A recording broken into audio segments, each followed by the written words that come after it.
Europe united, answering Trump's "America First" tweet. Rhetoric. As Washington circles the wagons with increasingly isolationist rhetoric, EU nations are increasingly recognizing the need to respond.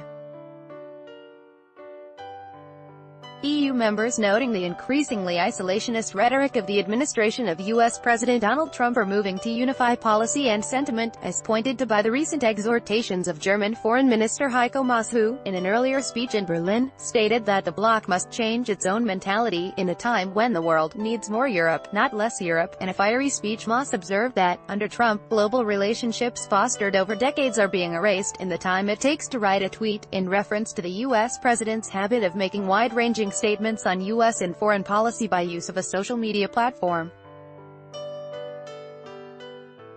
Under President Trump, the Atlantic has become wider, Maas noted, cited by the BBC.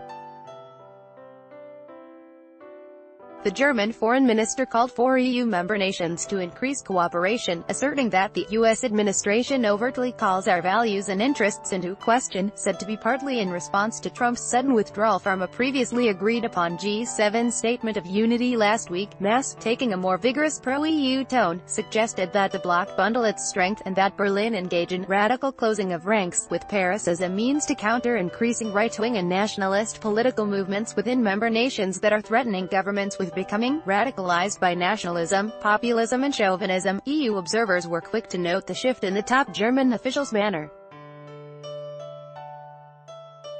It was a surprising tone for a German foreign minister to take, according to European Council on Foreign Relations (ECFR) analyst Jonathan Hackenbroich, who noted that Maas said it himself in the speech. Maas never thought he would make such a speech at some point, especially on transatlantic relations, according to an ECFR tweet.